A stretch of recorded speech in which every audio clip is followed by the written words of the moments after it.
Bonjour à tous. Aujourd'hui, on va découvrir ce que sont les quarks. Quand on parle de la matière, on commence souvent par les atomes qui sont constitués d'un noyau entouré d'électrons et ce noyau est lui-même composé de protons et de neutrons. Mais depuis le XXe siècle, on sait que les protons et les neutrons ne sont pas élémentaires. Ils sont constitués de quarks. Les quarks sont aujourd'hui considérés comme les constituants fondamentaux de la matière, tout comme les électrons. On ne peut pas les voir directement, mais leurs effets peuvent être détectés. On sait avec certitude que les quarks existent, et ce, grâce aux expériences de diffusion. À la fin des années 1960, les physiciens ont bombardé des protons avec des électrons très énergétiques et le résultat obtenu a été très surprenant. Les électrons ne se comportaient pas comme s'ils frappaient un objet homogène, mais comme s'ils diffusaient sur des points bien précis à l'intérieur, signe que le proton est composé de particules plus petites. Ces constituants plus petits ont d'abord été appelés partons, puis identifiés comme des quarks.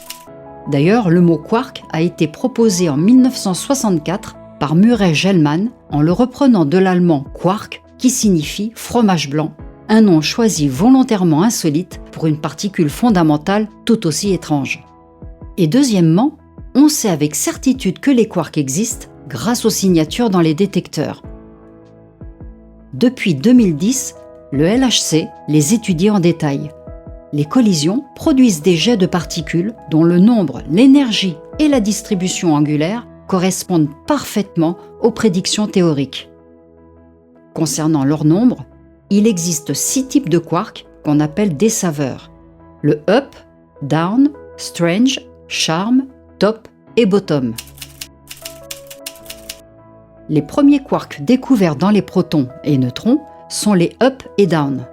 Ils portent des noms simples liés à leur charge et leur rôle. Ils forment la première génération. La deuxième génération de quarks est formée des charm et strange. Les premières particules contenant un quark strange ont été observées dès 1947 car elles se désintégraient plus lentement que prévu, d'où le qualificatif étrange. Le concept même de quark strange a été introduit en 1964 par Murray Gell-Mann et George Zweig dans leur modèle des quarks. Le quark charm a été proposé en 1970 pour expliquer certaines symétries et désintégrations de particules.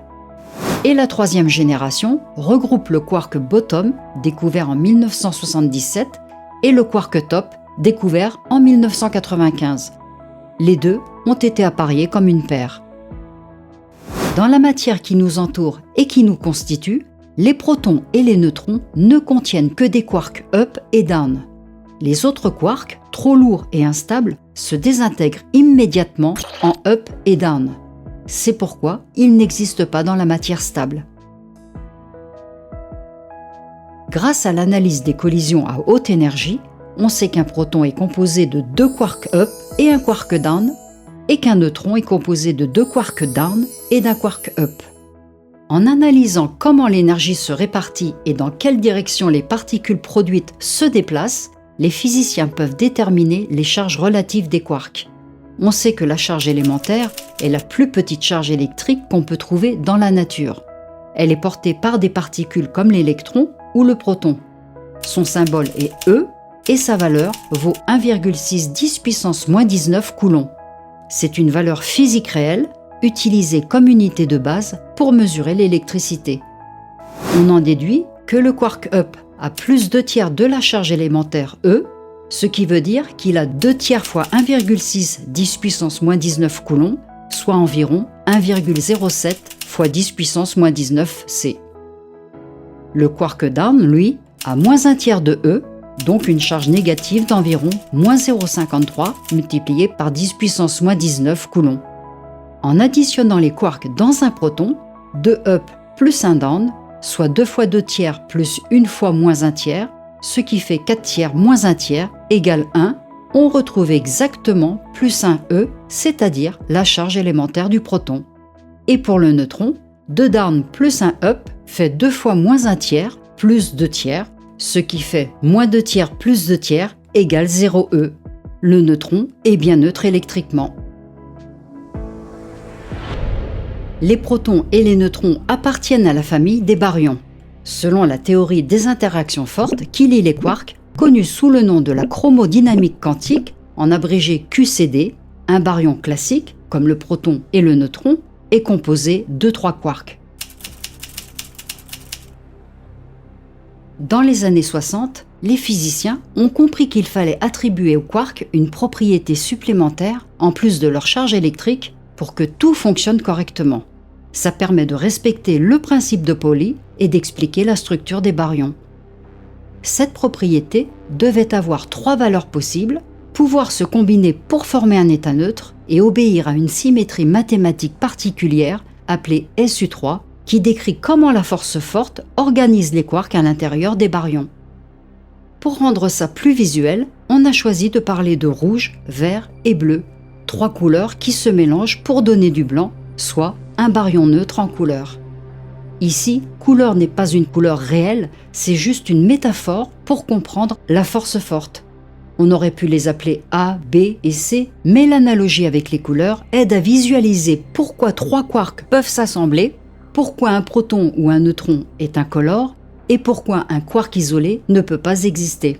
Pour qu'un baryon soit stable, il doit être globalement neutre en couleur.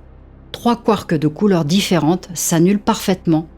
Cette contrainte théorique a été confirmée expérimentalement.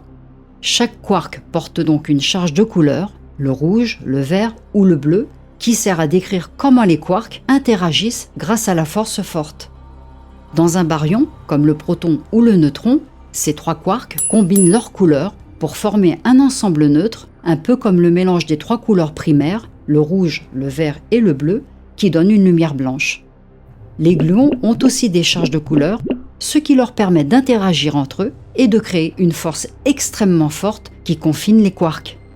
Ces interactions gluon-gluon renforcent la force à l'intérieur des protons et des neutrons, ce qui permet de garder les quarks solidement liés entre eux.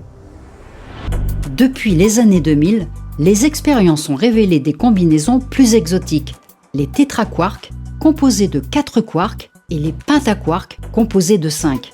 Ces particules sont plus rares et instables, mais elles restent liées par la force forte. Ça montre que la nature peut créer des structures plus complexes que le trio classique de quarks. Contrairement à la gravitation ou à l'électromagnétisme, la force forte augmente avec la distance. Plus on essaye de séparer 2 quarks, plus la force qui les relie devient intense. Donc si on essaie de les éloigner trop, l'énergie ajoutée se transforme en une nouvelle paire quark-antiquark. On n'obtient donc jamais un quark seul, seulement des particules composites. Et c'est d'ailleurs pour ça qu'on dit que les quarks sont confinés.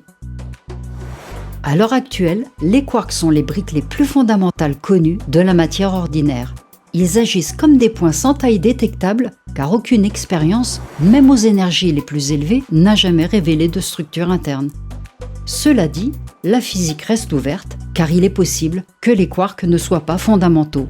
Mais s'ils ont une structure, elle est bien au-delà de nos capacités actuelles de mesure.